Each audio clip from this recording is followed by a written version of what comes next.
Yes और no? पूरी जिंदगी हम पेट को खुराक देते हैं, 3 टाइम खाते हैं और अपनी नौकरी पे भागते हैं। यस और नो? पेट भरा, काम पे चलो, पेट्रोल भरा और चलो, पेट्रोल भरा और चलो।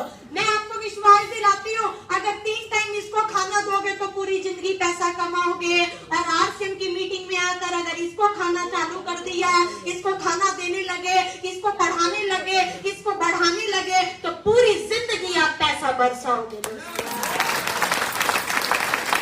अभी क्या करना है? पैसा कमाने वाला बनना है कि बरसाने वाला बनना? अच्छा, बरसाने वाला बनना है तो हाथ उठा के ऊपर वाले को दिखा सकते हो। अच्छा, एक हाथ से बरसाओगे तो आधा करोड़पति बनोगे। मेरे हाथ में माइक है, नहीं तो हाथ उठाने का मौका मिलता मैं तो दोनों उठाती भगवान के सामने, यार मैं ही। ये सुनो, तो ऊपर वाले को दिखा दो, पैसा कमाना है कि बरसाना है? कमाना है कि बरसाना है? तो इसको तो तालियां आप लोगों के लिए हो जाए।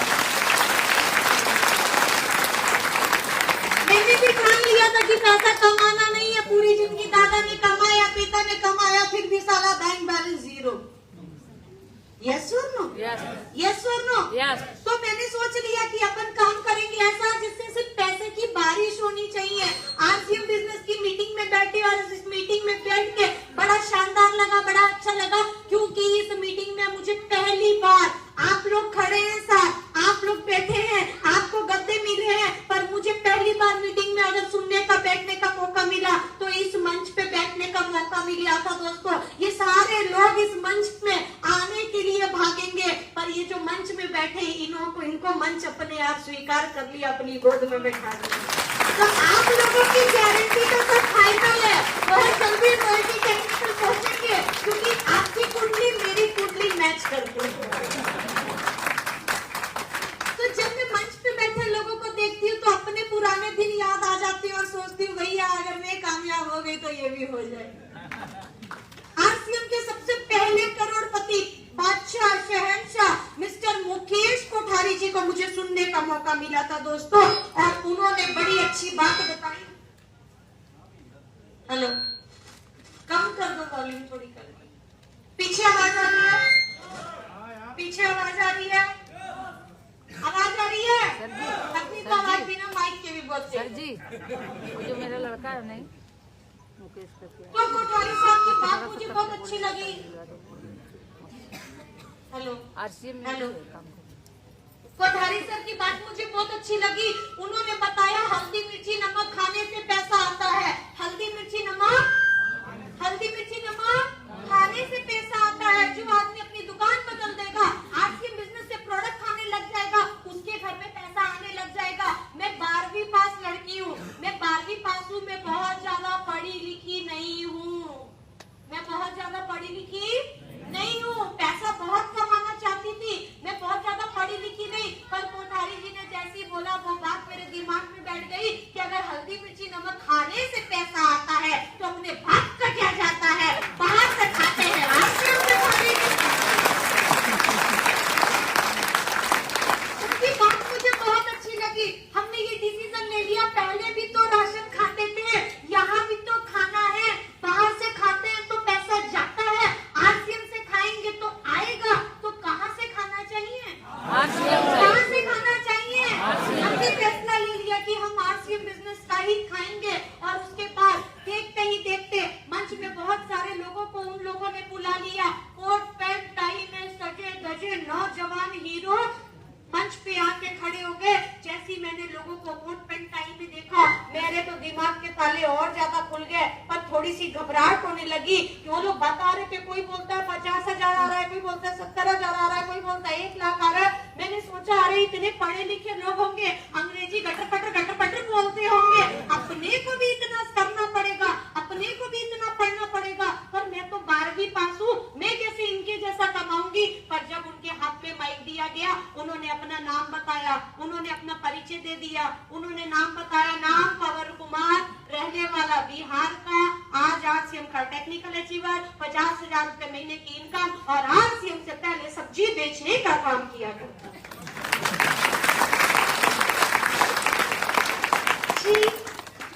सब्जी बेचने वाला कोट पैंट टाई में साहब, अभी तक तो साला गमछा में देखे थे, फिल्म में देखे थे, पसीना छूटता था, ठेला लगा था, सर सब्जी ले लो, सब्जी ले लो। कोट पैंट टाई में सब्जी वाला, देखते देखते लाइन लग गई। कोई बोलता है साहब आरसीएम से पहले ऑटो ड्राइवर था, कोई बोलता है आरसीएम से पहले मैं टीचर था, कोई बोलता है सब्जी बेचता था, कोई बोलता है जूता पॉलिश करता था। ऐसे ऐसे लोग मंच पे कोट पैंट टाई पहन के आए, ऐसे लग रहे थे साहब एमबीए पढ़े लिखे हैं। आप गलत फहमी में मत रहना है, जितने कोट पैंट टाई में आए थे साहब इनमें से कोई भी पढ़ा लिखा नहीं है।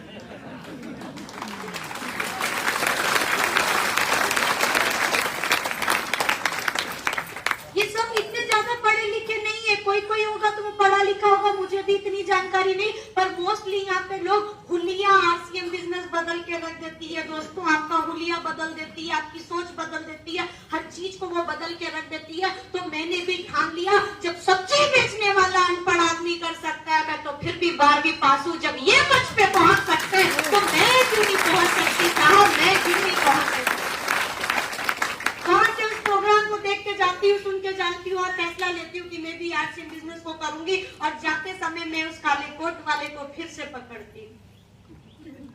पहले काले कोट वाले ने किसको पकड़ा? मुझको पकड़ा, बाद में मैंने उसको पकड़ा। मैंने उस काले कोट वाले को बोला, भाई साहब आपका आरसीएम बिजनेस गजब है, क्या बात है, मजा आ गया, जिंदगी बदल सकती है, अपन भी करोड़पति बन सकते हैं। और मैंने उस काले कोट वाले को बोला कि हे भाई साहब, आज तूने पूजा अरोड़ा की टिकट काटी है, पर आरसीएम में कुछ ऐसा काम करके आएंगे कि आने वाले टाइम पे लोग पूजा अरोड़ा को सुनने के लिए टिकट कटा के आएंगे। दोस्तों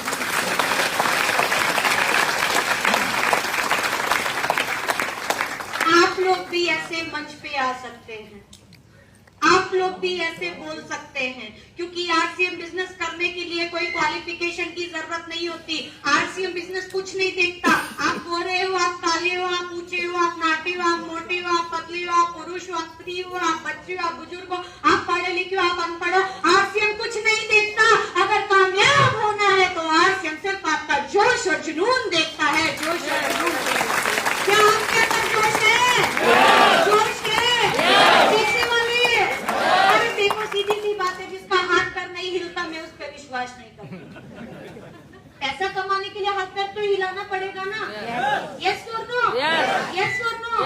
खाली जबान हिलाने वाले 15-20 हजार महीना कमाते हैं और पूरा शरीर हिलाने वाले लाखों रुपए महीना कमाते हैं। और जो पूरी शर्म को साइड रख के पूरा शरीर में लेकर नाचते हैं, झूमते हैं, वो करोड़ों रुपया कमाते हैं। यस और नो? अमिताभ बच्चन को उसका डायरेक्टर देखा, साड़ी ले पकड़, उसने कैच की, डायरेक्टर बोला, पूछता अमिताभ क्या करूं, डायरेक्टर बोलता लपेट और क्या करने नाच। साड़ी कौन पहनता है, पुरुष की महिला? अमिताभ बच्चन पुरुष है कि महिला? फिर उसने शर्म को छोड़ा, उसने साड़ी लपेटा और डांस किया मेरे अंगने में, और सुपर डुपर हिट बन गया था। और सबसे बड़ी बात आपका यूपी का ही था। सबसे बड़ी बात यूपी का। आप कहाँ रहते हो? यूपी में। आप कहाँ रहते हो? वो सुपरस्टार बन सकता है तो क्या आप नहीं बन सकते? आपको साड़ी नहीं लपेटना है, आपको पूरे जोश के साथ अपने शरीर को हिला के इस ऊपर वाले को दिखाना है कि मैं भी कामयाबी के लिए पैदा हुआ हूँ। आपके 2 बच्चे हैं, एक बच्चा जिद करता है रिमोट कंट्रोल कार चाहिए, मुझे चाहिए, मुझे दो, और दूसरा बोलता है कोई बात नहीं पापा, दिलाना है दिला दो, नहीं तो आपकी मर्जी। किसको दिलाएंगे? किसको दिलाएंगे भाई साहब? जो जिद करेगा। ऊपर वाले के पास भी ऐसे बहुत बच्चे हैं जो जिद नहीं करता, वो बोलता तेरे को साला बाद में देखूंगा। जो मीटिंग में आके जिद करता मुझे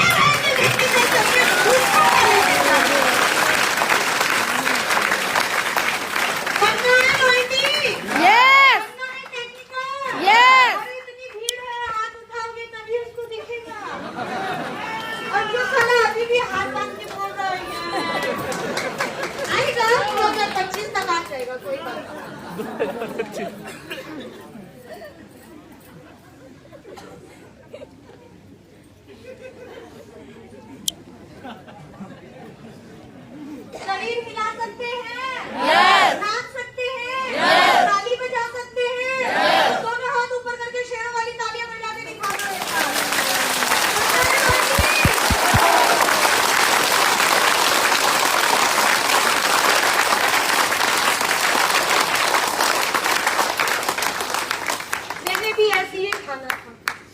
मैंने भी ऐसे ही ठाना था कि मैं भी आने वाले टाइम पे रेडियो टेक्निकल जैसे मुकाम पे जाऊंगी। मेरे पास इस मंच पे आने के लिए एक कारण था, मजबूर। अभी डीके सर ने आपको बोला आरसीएम बिजनेस क्या है, क्यों करना है, कैसे करना। आरसीएम बिजनेस क्या है और कैसे करना है ये काले कोट पैंट वाले आपको बताएंगे, पर आरसीएम बिजनेस क्यों करना है आप इनको बताओगे। आप इस बिजनेस में क्यों आए, कोई ना कोई तो कारण होगा साहब, कोई ना कोई तो कारण होगा। आप इस बिजनेस में क्यों आए, किसी को घूमना है, किसी को बच्चे की शादी करनी है, किसी पर पैसा तो है पर हिंदुस्तान में नाम कमाना है, लोगों के दिलों में राज करना है। हर आदमी का कोई ना कोई अपना कारण होता है। मेरा भी इस बिजनेस में आने का एक अपना कारण था कि मैं अपने परिवार में सबसे पहली लड़की जात पैदा हुई थी, और हर माँ बाप के घर में जब बच्चा होने वाला होता है तो साला कोई ना कोई एक कीड़ा ऐसा होता है जो बोलता है बेटा होगा।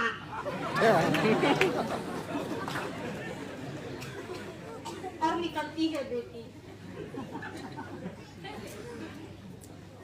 ना साला खुद लड्डू खाता है ना दुनिया को बेटा चाहिए, बेटा होता है तो खाली ताली सब बचती है, और बेटी होती है तो साला गाली। क्यों? हर आदमी का दिल कठोर नहीं होता है, पर ये समाज उसको जीने नहीं देता, ये संसार उसको जीने नहीं देता। बेटी होती है तो बधाई नहीं देता, बोलता है कोई बात नहीं अगली बार बेटा होगा। बेटी होने पे क्यों नहीं खुशी मनाते, क्योंकि हर औरत को पता है जो जिंदगी मैंने जी है आगे मेरी बेटी को भी जीनी पड़ेगी। जो संघर्ष मैंने किया है आगे इसको भी करना पड़ेगा, क्योंकि हर औरतों की जिंदगी एक समान ही होती है। हर औरतों के साथ वही होता है जो एक आम औरत के साथ होता है, खास औरत के साथ होता है। हर औरत की जिंदगी को वही पहलू से गुजरना पड़ता है जो हर औरत गुजरती है दोस्तों। और कहते हैं कि जब बेटी पैदा हो जाती है तो माँ बाप को सबसे पहले ये चिंता सताती है, अभी इसको पढ़ाएंगे लिखाएंगे काम काज सिखाएंगे, और उसके बाद किसी पराई अमानत है या हमारी बेटी, और ये पराए घर चली जाएगी और उसकी शादी में बहुत सारा दहेज और पैसा इकट्ठा करके उसको देंगे। या मेरी जितनी बहनें बैठी हैं, मैं आप सबसे पूछना चाहती हूँ, ये जो आपको टीका लगा है ना साहब, ये मुफ्त में लग गया क्या? नहीं। सस्ते में लग गया क्या? नहीं। ये टीका सस्ते में लगता नहीं है। नहीं बहू आती है ना, मैंने बचपन में देखा जब पड़ोस की कोई बहू रानी आती थी लाल जोड़े में सुंदर सजी, मैं भाग के जाती थी देखने कि गुड्डा गुड़िया का शादी हुआ है, और देखती थी सासू माँ आरती उतारती, सासू माँ आरती उतारती थी, लड्डू साला हम खा के आ जाते थे। आपने उतारती है? उतारती है? आप लोगों की आरती उतरी? अच्छा एक बार उतारी या रोज उतारती है मेरी? एक बार। तो फिर ऐसा काम करो ना जो रोज रोज उतारे। एक बार उतारती है ना, वो आपकी एक बार जो उतारती वो आपकी नहीं उतारती। ये आरसीएम में आने के बाद पता लगा, क्योंकि माँ बाप बहू रानी जैसी दहलीज में ऐसे पैर रखने वाली होती है ना, पैर रखने से पहले साला कंडीशन होता है पीछे तो ट्रक लगा देना, वो ट्रक के अंदर में पलंग बिस्तर रजाई फ्रिज एसी कंबल 2 चक्का 4 चक्का सब कुछ भेजते हैं, और बेचारी सासू में गरीब सासू में आती है दौड़ के बोलती है मेरे घर में लक्ष्मी आई है, लक्ष्मी। एक बार साला थाली से आरती उतारती और पूरा जिंदगी गाली से आरती उतारती। यस और नो? अभी ताली क्यों नहीं बजता आदमी लोग से?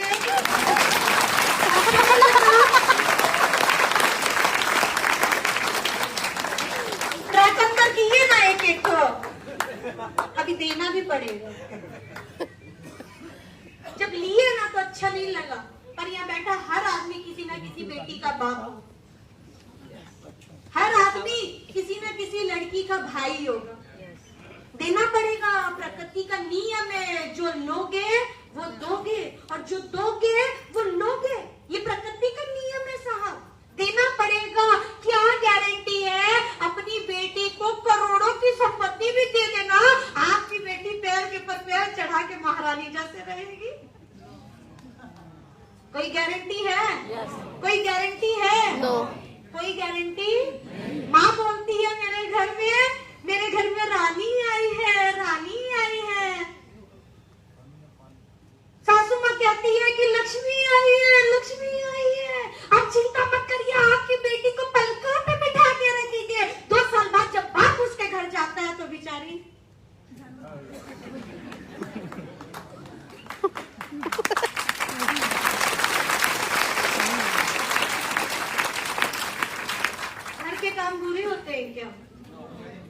करिए, शौक से करिए, मजबूरी से नहीं। Yes. नौकरानी बन के घर मत संभालिए, महारानी बन के संभालिए। आपका परिवार है, मेरा भी परिवार है, आपका पति है, मेरा भी है, आपके बच्चे मेरे भी, आपके सास ससुर है, मेरे भी है। औरत की जो जिम्मेदारी वो निभानी पड़ेगी, चाहे मैं हूँ या आप हो, चाहे टेक्निकल है साला, चाहे बिगनर है, हर औरत को घर के वो काम करने ही पड़ते हैं। पर मैं महारानी बन के अपने घर की जिम्मेदारी को निभाती हूँ। मुझे मजबूरी नहीं है कि मेरे को ही करना पड़ेगा, कोई है नहीं करने वाला। मैं शौक से करती हूँ अपने। और ये आरसीएम बिजनेस नहीं आता तो शायद मेरी भी जिंदगी झाड़ू पे हो।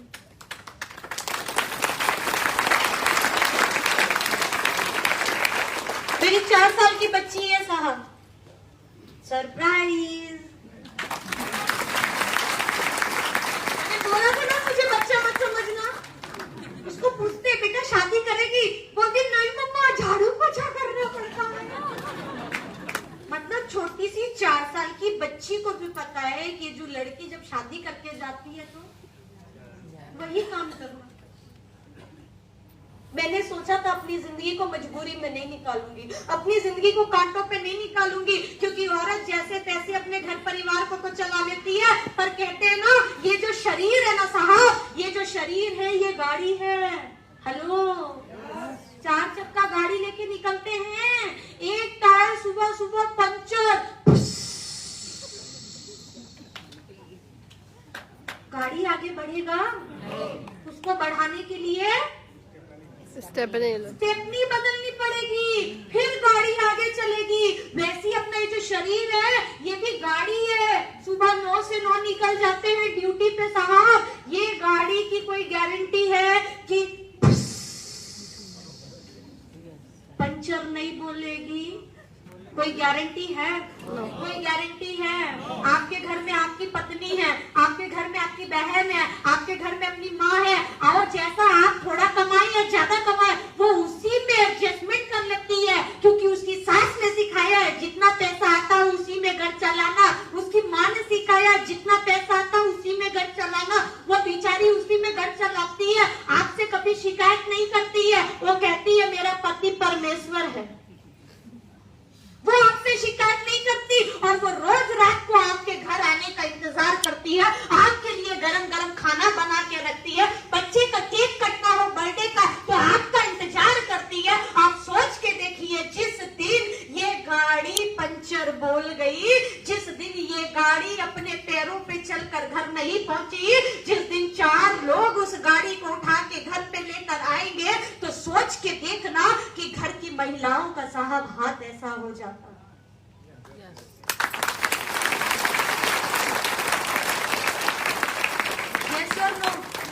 यस और नो? और ईमानदारी से बताना, क्या जिस दिन ये गाड़ी पंचर बोल जाएगी आपके परिवार के इस हाथ पे पूरी जिंदगी कोई पैसे रखेगा? पूरी जिंदगी आपके बच्चों की कोई जिम्मेदारी निभाएगा? 2020 दुनिया कहती है कि बड़ा मनहूस साल आया था, लोगों को खा गया। दोस्तों आप सब भाग्यशाली हैं सुल्तानपुर वाले कि 2021 का सूरज देख रहे हैं और 2021 की आरसीएम की पहली मीटिंग देख रहे हैं।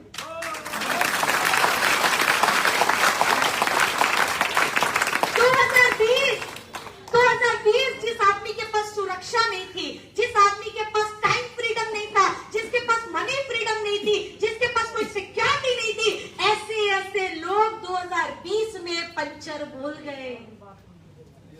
और जो आदमी कोरोना काल में पंचर बोल गया, सोच के देखना उसके परिवार की हालत ऐसी हो गई हो।